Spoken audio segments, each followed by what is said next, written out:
Howdy creative cats. This week I wanted to come to you with an interesting video on perfection paralysis and how done is better than perfect.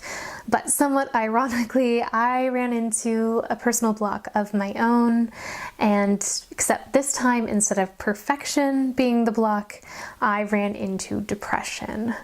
And this is something I really want to talk about, but carefully, because I think it's important not to reinforce the mentally ill artist stereotype because it's not accurate.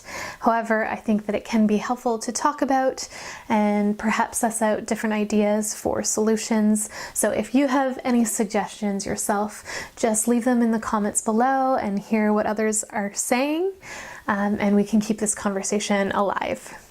Anyway, what happened for me in my case was I actually had set out a good majority of my script, and I carved out a time to work on my video, and I got stuck. Low hit mood, depression hit, and I was not able to create. This happens to me from time to time, and I know other creators who sometimes deal with this, so I want to kind of explore ways around this, or just how to be more comfortable when this happens, because sometimes it's not something that you can cure automatically, and we just need to learn how to deal with it. So oftentimes, in my case, I have different ways of dealing with it. Sometimes I will wait for a good period of time. Maybe a week will pass and I will regain my motivation. I'll find the interest in the topic again if I wait enough time. You know, the creative juices come back. Other times I sleep and kind of just allow myself to kind of give up in a way. And I know that sounds a little bit counterintuitive, but for me at least, it allows me permission to be able to be imperfect.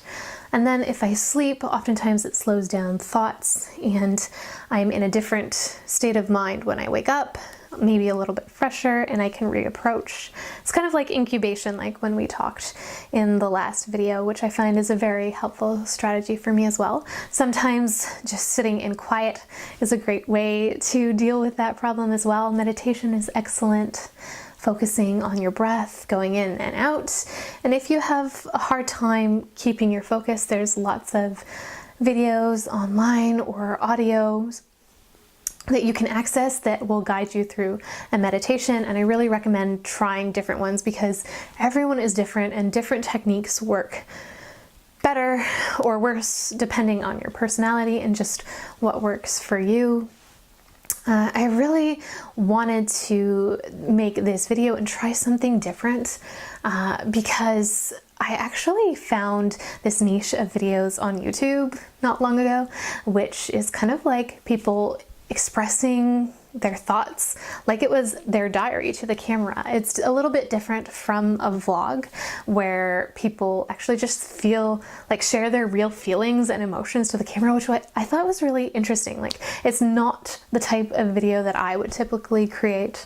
Typically, I'm very script oriented. I like to know the flow and how to best present the ideas so the viewer has perhaps a really concrete and analyzed way of viewing the video that flows in a sort of like story-like fashion. I find that, and I can ramble. I mean, anyone can ramble, so, but I'm kind of making a digression here because what I want to emphasize is it was really interesting to me to see people connect to cameras in this way and have such a big viewership, interaction and engagement with their audience this way. I actually found myself connecting with the viewers, which is interesting because I've never met these people.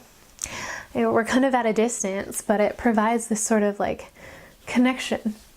And it's a question that I want to pose to you as viewers, if you think that this kind of video is good or bad, or if it says something about the culture that we're currently living in. Because like, on one hand, it certainly allows people to feel maybe more connected to realize that they're not the only ones feeling what they feel. But on the other hand, it's really tempting to kind of click on that video and maybe not make the effort to meet people in real life and foster those real life connections that could last a long time. On the same hand, I do know that some people make friends online and they remain friends in real life for the duration of their lives, which is great. So I want to know if maybe like this says something, or if you think this is positive or negative. Share in the comments, and definitely, again, check out what others are saying. Engage them as well and see what you come up with. Keep the conversation alive. I also kind of want to explore different ways to help with depression. Exercise is really important to help with your mood, keeping your mood up and regulated. It gives you endorphins, it gives you dopamine, and maybe will help you from hitting those lows.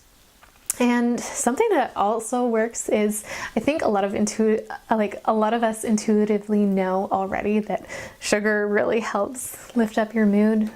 Ideally, it would be like a natural form of sugar, like a fruit, but it can actually help elevate our mood.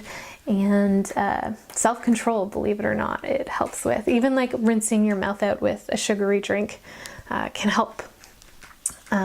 Sleep is really important. Having a good diet and eating regularly and having a regular sleep schedule, although it's really cliche, it really helps to keep your moods even keel. I'm personally not even the best at it. I mean, there's times in my life where I am better at it than others, but it's always good to identify your weaknesses and perhaps work towards gaining improvements in your life. Anyway, I'd love to hear what your suggestions are for working your way through depression, or not, or just accepting it and learning that maybe this will pass. So share your thoughts in the comments below. My name's Sarah. If you want to keep participating in creative conversations, consider subscribing. And until next time, keep making stuff that matters.